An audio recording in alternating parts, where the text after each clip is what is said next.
Ahora seguimos con alguien que si leo el currículum le robo todo el tiempo de su presentación, así que básicamente le voy a decir los títulos. Es el doctor ingeniero civil Santiago María Reina y nos va a hablar sobre su experiencia en la creación de la ley ambiental 1208. 10.208, disculpe, le robé un cero. El hombre es un estúpido, es un testarudo que no ve. ¿Quién dijo eso? Hace unas 2 semanas el Papa Francisco. Son palabras tomadas del Antiguo Testamento. O sea, no lo diría sino. ¿Y a qué se refería? A la incapacidad del hombre de entender los problemas del ambiente y de actuar en consecuencia. Si uno se pone, vamos a hablar de ley, por eso entro, pequeñísima introducción. Si uno se pone a pensar en la ley para la tradición judío-cristiana, la Torah, lo que nosotros llamamos Pentateuco, o sea, los 5 libros, Torah significa ley. Ley era el regalo que Dios le daba a su pueblo. Eso es.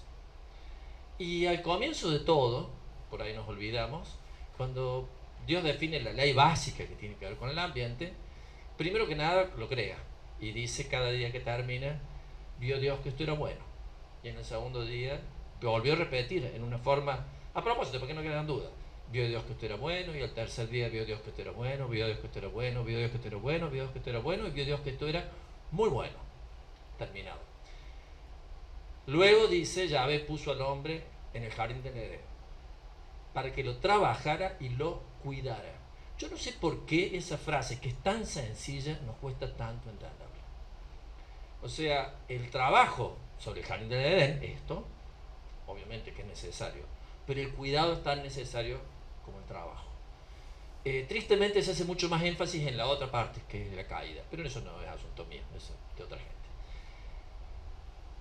Necesitamos una ley, o sea, necesitamos una norma que nos fije cómo actuar. En el pasado, cuando hablábamos de ambiente, a muchos decían que en realidad el ambiente podía ser controlado, cuidado, administrado, teniendo en cuenta las leyes de la economía. De hecho, eco significa casa y economía significa administración de la casa. Así como ecología, logos, es razón, es conocimiento, significa el conocimiento de la casa. Lo curioso es que empezamos a conocer la casa mucho después que la administramos. En el pasado, si se acuerdan, había lo que se llamaban las ecónomas. Y ecónomas eran las administradoras de qué cosa? De la casa. Y eco es casa. De hecho, hoy, a algunos les puede interesar otras cosas que ha dicho nuestro Papa Francisco, el cuidado de la casa común se considera uno de las acciones de misericordia, una de las acciones que se pueden considerar buenas por sí mismas.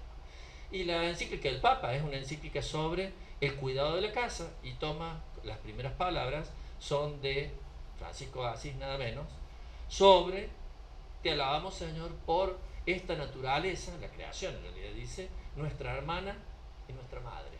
Cosa que uno le extrañaría del medioevo, ¿no? Estamos hablando las cosas que se podían decir en el medioevo que nos cuesta entender hoy. 800 años después, el Papa tiene toda la razón del mundo de decir que el hombre es un estúpido, es un testarudo que no ve. Como es un testarudo que no ve, nos hace falta la ley. La ley nos impone cómo debemos hacer las cosas. Entonces ya la discusión de que si desarrollo versus ambiente y todo lo demás, se acabó. ¿Por qué? Porque tenemos que hacer eso. En su momento nos interesaba solamente la evaluación técnica.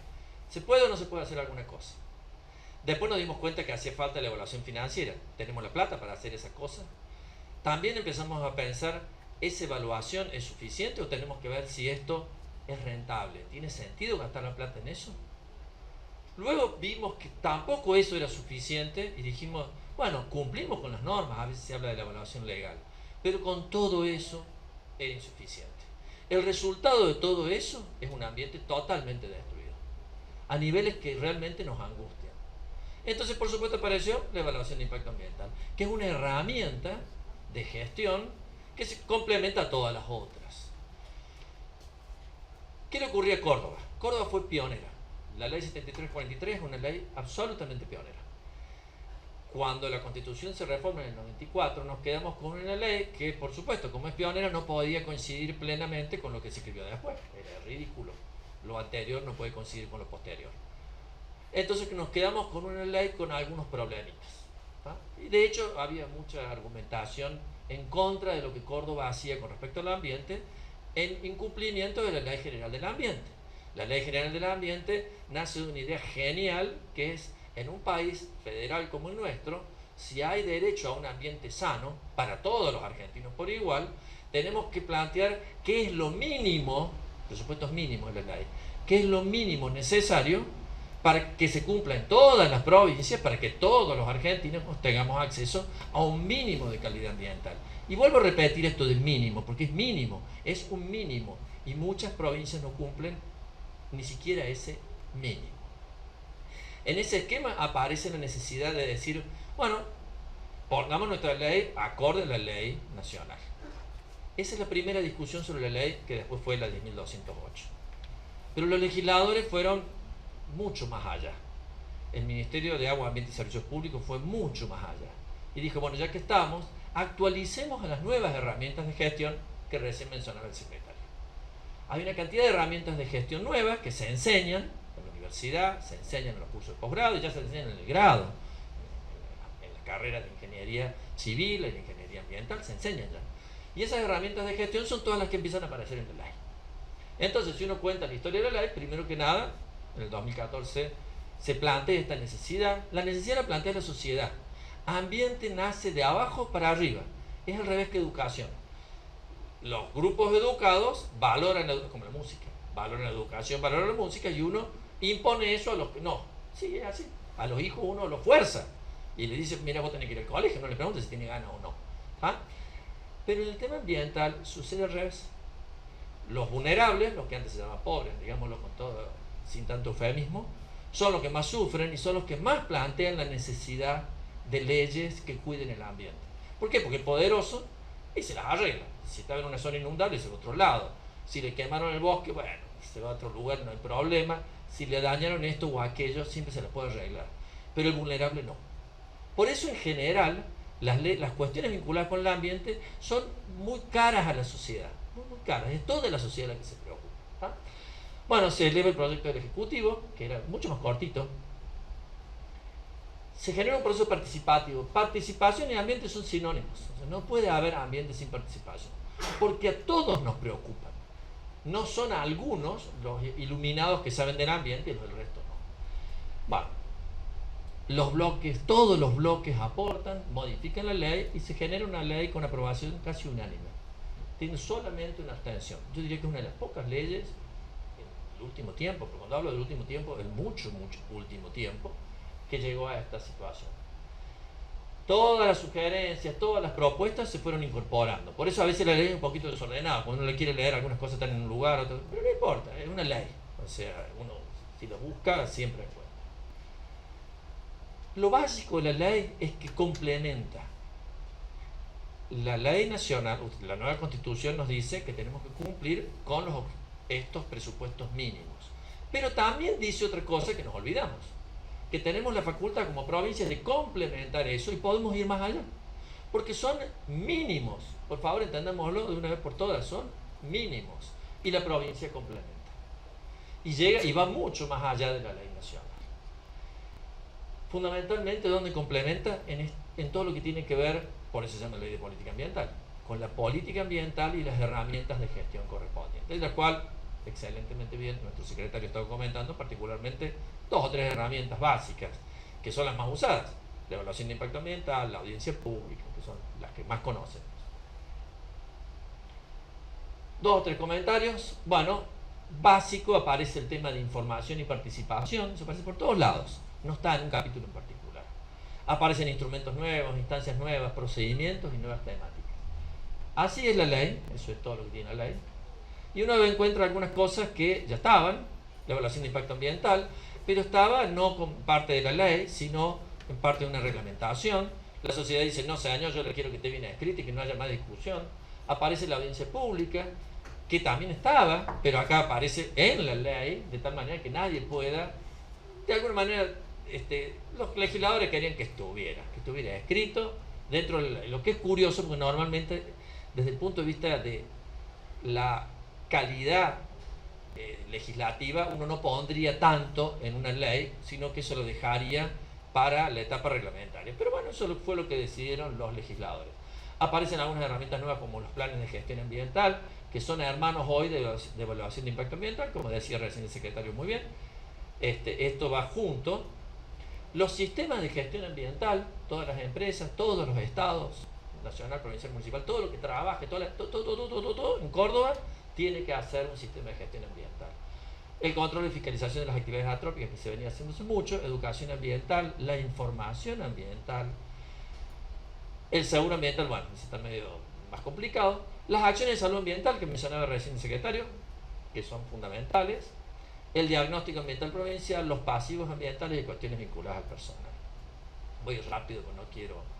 Como les decía, es una ley que determina la política ambiental, complementa los presupuestos mínimos, recordando que corresponde a la nación dictar los presupuestos mínimos y a las provincias los necesarios para complementarla. Eso dice la ley 25675. A veces nos olvidamos. Bueno, como le he dicho 20 veces, determina la política ambiental y complementa presupuestos mínimos. Es de orden público, no es una ley de adhesión. Mucha gente dice ridiculeces sobre la ley esta. No es que nosotros, si queremos, cumplimos con la 2565, sino que la 2565 es obligatoria. Aún así, para evitar discusiones, se copió gran parte de lo de la 2565 en nuestra ley 10.208. Por supuesto, se incorpora el marco normativo que incluye la ley 7343, que sigue siendo totalmente vigente. Aparecen objetivos, son los mismos de la ley nacional, pero adaptados un poquito a Córdoba. ¿Por qué se copiaron? Para que no queden dudas. Estos objetivos hay que cumplir. Hay que mejorar la calidad de vida de las generaciones presentes y futuras. Eso obviamente se refiere a sustentabilidad, equidad intergeneracional, etc. Tiene que haber participación, tiene que haber información. Aparece el tema del ordenamiento ambiental del territorio, y eso aparece una herramienta. El desarrollo sustentable es una exigencia, la educación ambiental. Hay que organizar e integrar la información ambiental provincial. Recomponer los pasivos ambientales. Primero saber cuáles son y empezar a recomponerlos. Y primero que nada evitarlos.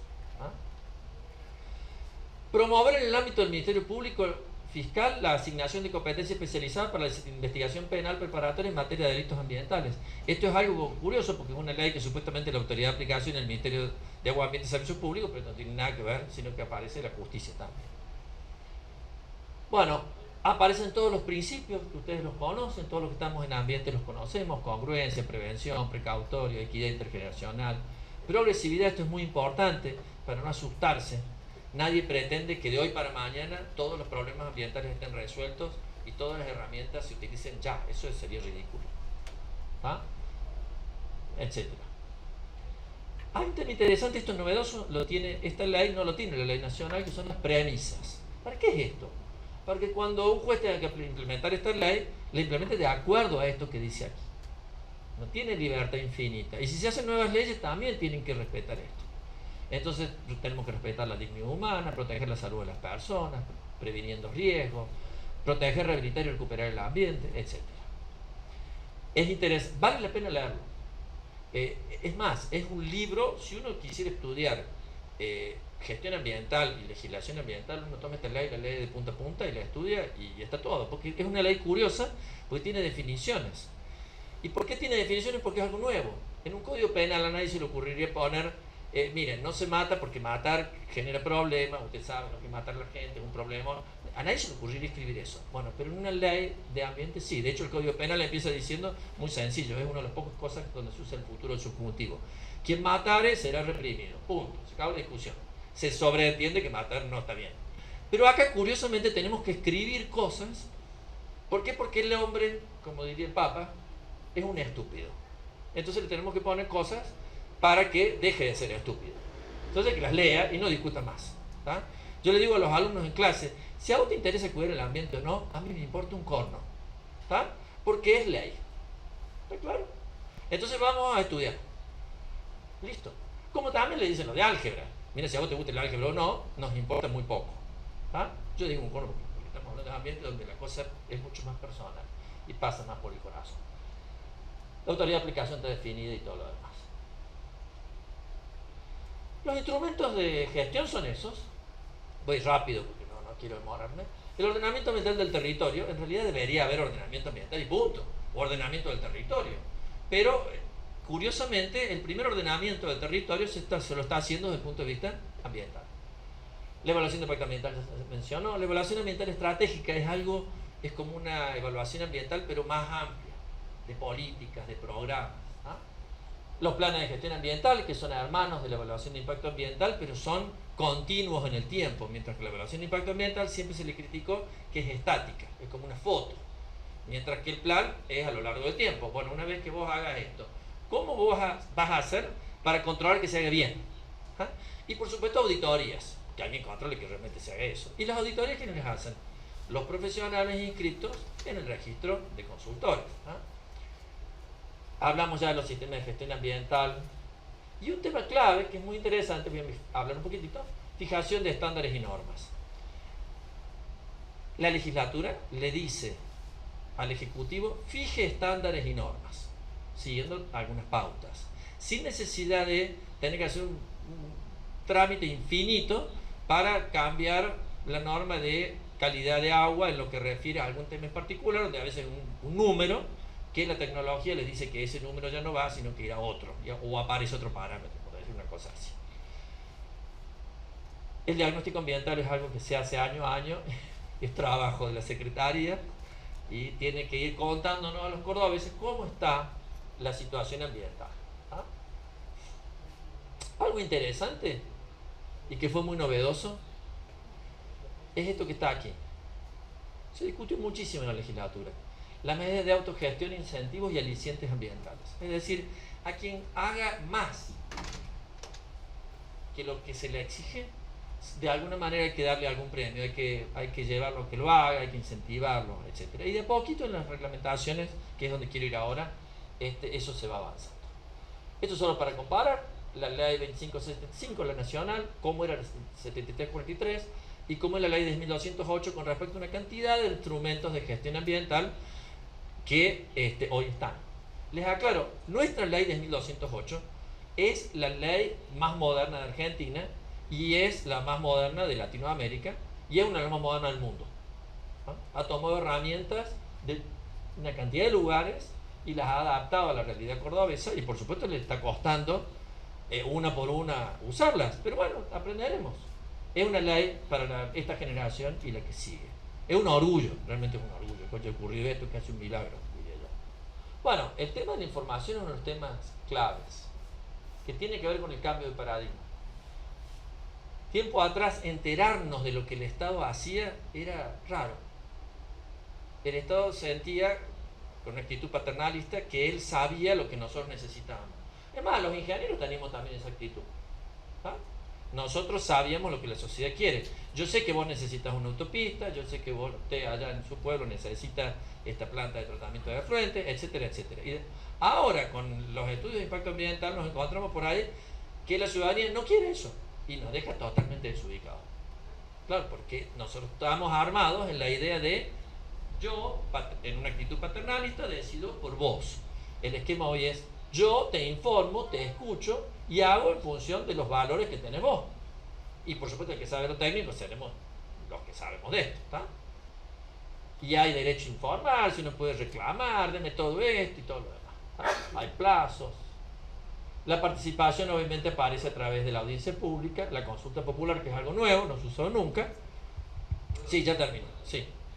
Con respecto a la información pública, muchas veces se confunde no se confunde, sino que se pide información y lo único que pedimos de la Secretaría de Ambiente a veces es que paguen la fotocopia, nada más. Que paguen la fotocopia, que hay una tasa fijada para ello. Entonces dice, la información ambiental es gratuita, deme fotocopia del expediente tal. Sí, al par así de papel. 14.000 fotocopias. A ver, tiene que pagar una tasa, tiene que pagar, creo que son 2 pesos por fotocopia, Y dice, pero la información ambiental es gratuita. Sí, es gratuita, venga, siéntese acá, le damos una oficina, le ponemos el expediente, léalo, mírelo todo lo que quiera. Pero si usted quiere copia, la tiene que pagar. No, pero es gratuita, la ley lo dice. No, la fotocopia no es gratuita. Lo que es gratuita es la información. Además, la ley habla justamente de esas tasas, que bueno, nos cuesta a veces aceptarlo. El amparo ambiental es algo novedoso que tiene la ley y que en realidad no corresponde a la autoridad. La autoridad de aplicación obviamente no puede ser el ministerio, pero le dice a los jueces qué tienen que hacer. Ha habido algunos amparos ambientales, en realidad ya había un amparo en nuestra constitución provincial general, pero este es un amparo específico en lo ambiental. El seguro es un tema más complicado porque no está resuelto a nivel nacional. Sí. Acciones de salud ambiental. Una de las acciones de salud ambiental, de hecho ya se llevó adelante, es el Ministerio de Salud tiene que definir un plan quinquenal, y de hecho lo ha definido y lo ha desarrollado, y donde estamos un poquito en deuda, ya lo vamos a contar más adelante, es cómo se hace la evaluación de impacto en salud. En realidad está casi cerrado, pero están ahí en los últimos detalles de cómo tiene que reglamentarse la evaluación de impacto en salud. Pasivos ambientales es un tema que nos preocupa. Obviamente, nosotros tenemos activos y pasivos. Y si nosotros hiciéramos una evaluación económica de nuestra provincia, lamento decirles que utilizar la herramienta tradicional del PBI nos miente, porque el PBI puede crecer, pero yo no estoy computando todo lo que perdí cuando uno hace un ajuste, lo que se llama PBIA, es decir, Producto Bruto Interno Ambiental, y uno empieza a darse cuenta que puede estar creciendo en lo económico, pero decayendo en lo ambiental, y el resultado final es que nos estamos comiendo el activo que teníamos. Y eso ocurre en la humanidad, que eso es lo que preocupa, porque cuando uno dice, ¿qué está ocurriendo en la humanidad? Muy sencillo, nos estamos comiendo el activo ambiental. Entonces creemos que la economía crece porque eso es lo que sabemos contar, pero nos olvidamos de contar que los océanos van disminuyendo su capacidad de producción, nos olvidamos de contar el cambio climático, nos olvidamos de contar las externalidades de todos los proyectos que generan daño por todos lados, y en ese caso, cuando sumamos todo eso, nos encontraríamos con una curiosidad, y es que la economía del mundo no está creciendo sino cayendo. Y asusta eso, aterra. Y cuando uno se pone a pensar que a futuro hay que adaptarse a todos estos cambios, y eso implica fortunas, uno empieza a darse cuenta que quizás lo más razonable sea no ser unos estúpidos. ¿Ah? Y disculpe que use esa palabra, pero está en la Biblia y la dijo el Papa, así que tengo derecho a decirlo. ¿Ah? Una de las quejas o dudas que hubo con respecto a esta ley es, sí, claro, vamos a poner una ley de este largo y no me va a cumplir nada. Pero la verdad, debo honrar al señor ministro porque es muy ordenado, muy prolijo, muy ingeniero, es ingeniero civil. Entonces, ¿qué hizo? Abrió la ley y dijo, vamos a ir reglamentando todo. ¿Y todo qué significa? Todo. Y bueno, de a poco se está reglamentando todo. Esta resolución creó la unidad ejecutora del diagnóstico ambiental, que hablábamos. Está reglamentada la evaluación ambiental estratégica. La evaluación ambiental estratégica fue copiada del modelo chileno, y los chilenos no la tienen reglamentada y nosotros sí. Se reglamentaron los planes de gestión ambiental, que es un libro más o menos de este tamaño, que les asusta a todos cuando tienen que ver el plan de gestión ambiental. Uno les dice, mira, no va todo. Vos tenés que ver qué de todo eso es aplicable para tu proyecto. Se reglamentaron los sistemas de gestión ambiental, y de hecho ya se han aplicado en algunos casos para que sirvan de ejemplo. ¿Ah? Se reglamentó el seguro ambiental, se reglamentó el plan quinquenal de salud ambiental. Hay nuevas normas de calidad y control de aguas de bebida, se reglamentaron estándares y normas para vertidos de preservación de recursos hídricos, donde está el tema de la posibilidad de hacer reuso agrícola y uso agronómico de efluentes líquidos, lo que es valiosísimo, porque ya cambiamos el paradigma y vemos cómo podemos usar eso. Es más, hay otra resolución más, la 29, que es interesantísima, que es cómo podemos utilizar y aplicar los residuos pecuarios en los suelos. Eso es muy valioso para los ingenieros agrónomos, y los ingenieros civiles trabajamos junto con ellos también, y los demás ingenieros. Los ingenieros trabajamos juntos, les aclaro. O sea, con los arquitectos, con los otros ingenieros, ¿tá? Vivimos en paz con los demás.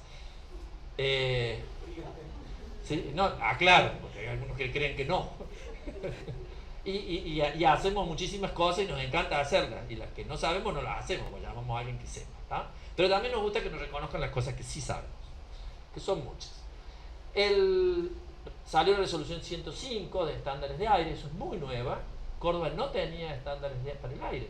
Es decir, yo tenía una chimenea, bueno, ¿con qué estándares controlaba eso? Tomábamos normalmente los estándares de Buenos Aires, bueno, hoy tenemos estándares propios. Bueno, todo esto ¿cómo se hace? Fundamentalmente en forma participativa. Se forma una comisión que nace de la Secretaría, digamos, hoy pensando, el Consejo de Desarrollo Sustentable, muchas gracias. Marta. Sí. Bueno, la persona que aparecía el segundo nombre, la doctora Marta Julia, con ella siempre damos las charlas juntos, es la secretaria del Consejo de Desarrollo Sustentable. Siempre los procesos son participativos, desde el Consejo se fija un tema, se forma una comisión, la comisión trabaja hasta que genera un documento, el documento se hace conocer por todos los actores que tienen que ver con el tema, se corrige, se vuelve a corregir, se lleva al Consejo, el Consejo lo aprueba y después pasa por el trámite de aprobación administrativa. Bueno, ya les conté cuáles son las que hay. Los planes de gestión Los planes de gestión ambiental es una de las herramientas que más deberían usar ustedes y que más les va a tocar usar. Recuerden que un EIA no se lo van a aceptar solo. El EIA es hermano, mellizo, gemelo, pegado, siamés diría, del plan de gestión ambiental. ¿Sí? Van juntos. Y es un instrumento dinámico. Sistema de gestión ambiental es para todos y de a poquito lo van haciendo. Para los que no están muy en el tema, piensen que quienes han hecho certificaciones ambientales de sus empresas, de hecho, tienen un sistema de gestión ambiental. Ellos lo tienen que ordenar, prolijarlo y presentarlo y dejarse probar. O empezar a hacer las cosas una vez por todas. Seguro ambiental, acciones de salud ambiental, muy en breve va a salir finalmente la reglamentación de la evaluación de impacto ambiental en salud. Los estándares que les mencionaba, hay una cantidad de estándares que se están reglamentando, como les decía, ya les mencioné, el agua potable, uso agrícola, uso agronómico, uso de residuos, qué sé yo, todos los días está apareciendo uno nuevo. La provincia no contaba en muchísimos lugares, en muchísimos temas con estándares porque era complicado generar. ¿Qué se está haciendo hoy? Bueno, hay dos proyectos legislativos, uno para unificación de los consejos, hay un problemita de cuando se hizo la ley, hay dos consejos, uno funciona, que es el Consejo de Desarrollo Sustentable, y el otro no. Está a punto de resolverse el proyecto de decreto reglamentario de la evaluación de impacto ambiental, de impacto en salud, eso sería muy bueno que finalmente se resuelva, está ahí. Está el decreto reglamentario de pasivos ambientales, está la reglamentación del capítulo de medidas de autogestión, incentivos y alicientes ambientales, estándar para plomo en casa, compatibilización de la ley de agroquímicos. Entonces, para que vean la cantidad de temas que andan en danza. Y cada vez que el Consejo de Desarrollo Sustentable se reúne, tiran otro, y siguen apareciendo. Hoy, por ejemplo, estamos viendo la necesidad de fijar estándares para cosecha de agua de lluvia. Córdoba no los tiene, y es algo necesario, sano, deseable, que el mundo hace. Estándares para recarga de acuíferos, estamos con problemas al mismo tiempo que se nos inundan las partes bajas de la provincia, estamos con problemas de recarga de los acuíferos en las zonas altas, entre otras razones porque hemos perdido los bosques. Una de las razones, el sobrepastoreo, pérdida de bosque, descuido, nos hace que los acuíferos no se estén recargando a pesar de que llueve mucho, o llueve más que antes. Y aparecen nuevas comisiones muchas veces.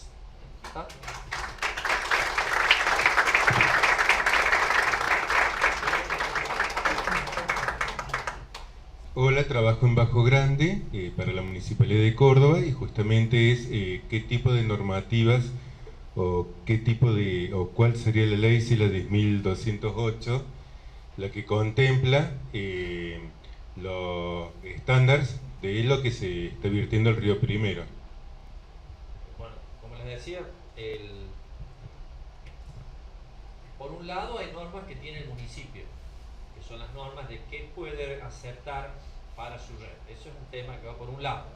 Pero lo que le preocupa, bueno, por un lado está lo que el municipio norma para el uso de su red. O sea, no cualquier cosa, si trabajan Bajo Grande lo saben mejor que ninguno, no cualquier cosa puede ir a la red. Eso es un tema. Pero por otro lado, la provincia dice qué cosas pueden ir a lo que es el ambiente provincial, que puede ser el suelo, que eso es novedoso, los ríos, el agua subterránea, etc.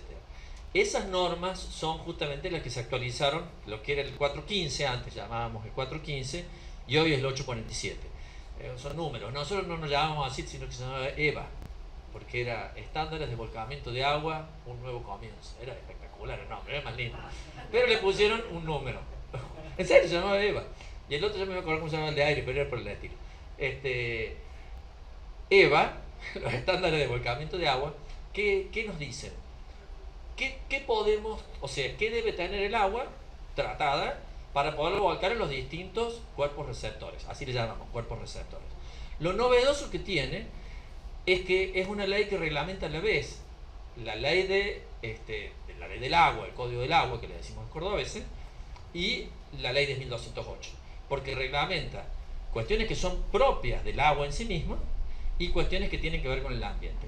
Eso nos sacó de esta especie de cincha que teníamos, que solamente reglamentábamos agua. Al poder reglamentar a través de la ley de 1208, apareció la posibilidad de utilizar el suelo como un sitio donde uno disponga, como cuerpo receptor, técnicamente, un sitio donde uno puede disponer de efluentes tratados, obviamente. Y por eso aparecen como dos cosas muy novedosas: el uso agrícola, que es el uso para riego, de efluentes tratados, por supuesto, que cumplan 1001 condición, y lo que llamamos el uso agronómico, que son donde ya uno los trata de otra manera y uno puede aprovechar la carga orgánica que tiene esos efluentes para hasta mejorar el suelo, por supuesto cuidando el nitrógeno, cuidando los problemas de solidificación, salinización, etc. No es un tema sencillo, pero se puede. Pero sí existe esa norma, y por supuesto hay norma de volcamiento a ríos, que es lo que más tendría que ver con Bajo Grande. Pero esa norma nos permite pensar en otras opciones. Entonces, cuando un río no puede recibir un efluente, bueno, puede recibirlo el suelo, o puede recibirlo un sistema de canales que vaya a un sistema de riego, siempre y cuando esté tratado adecuadamente y todo lo demás. No estamos hablando de hacer barbaridades. Está muy normado y muy de acuerdo a lo que es actualizado. Yo lo que quiero decir es que la situación de la planta de Bajo Grande, más allá del principio de gradualidad, pero me parece que la gradualidad ya se nos ha vencido. Llevamos décadas con el problema de Bajo Grande. El Suquía ya no soporta más la carga orgánica que se está vertiendo. La situación está llegando a límites hasta la localidad de Montecristo. Creo que es imperioso y es insostenible. La municipalidad tiene que tomar medidas en el asunto. Hemos tenido el auxilio desde la provincia para poder poner en condiciones de funcionamiento de la planta, pero no podemos estar volcando no sé qué porcentaje mayoritario de crudo al río. Eso hay que darle una solución pronta, y creo que tenemos que tomar la conciencia de que el Suquía no lo soporta más. Esa es la realidad que tenemos. Después está todo lo técnico. Lo que se llama capacidad de acogida que tiene un cuerpo receptor, obviamente está superada. Bueno, ahí aparece... Un poco ustedes como ingenieros hidráulicos. La planta de Bajo Grande, ¿qué caudal tiene la salida? ¿10 metros cúbicos? No, 10.000 cúbicos hora. Hora. Sí. Bueno, ¿qué caudal? Hoy debe estar en, no sé, 2 y pico de metros cúbicos agua. Bueno. Eso justamente era la comparación. Estamos hablando de que estamos vertiendo sobre el río un caudal mayor al propio río. No, eso sin duda no es aceptable. Bueno, justamente la ventaja de la norma, más allá de los números, es que nos permite hacer otras cosas, nos abre la mente a otras opciones. Si no, la única opción sería tratar el efluente de tal manera que llegue a parámetros que aún con esos parámetros el río no está en condiciones de recibirlo, porque estamos mandando caudales que son mucho mayores en esta época justamente a los propios caudales del río, y eso no es admisible. Entonces pueden aparecer opciones: regar, generar zonas para plantíos de plantas de árboles, para decirlo fácil, y con distintas exigencias. ¿Sí? Con respecto a la... Santiago, con respecto a la 847, ¿tiene previsto, por ejemplo, aquellas casas unifamiliares de ahora en más que se use las aguas grises, por ejemplo, que se reusen agua? Con el reuso de las aguas grises hubo mucha discusión y mucho cuidado, porque aparece el problema sanitario. hay un dicho famoso que dice que quien crea que la educación es cara, que pruebe con la ignorancia. O sea, no es tan sencillo pretender permitir el reuso de aguas grises a nivel unifamiliar, porque el riesgo es que haya problemas vinculados a la salud, digámoslo con todas las letras.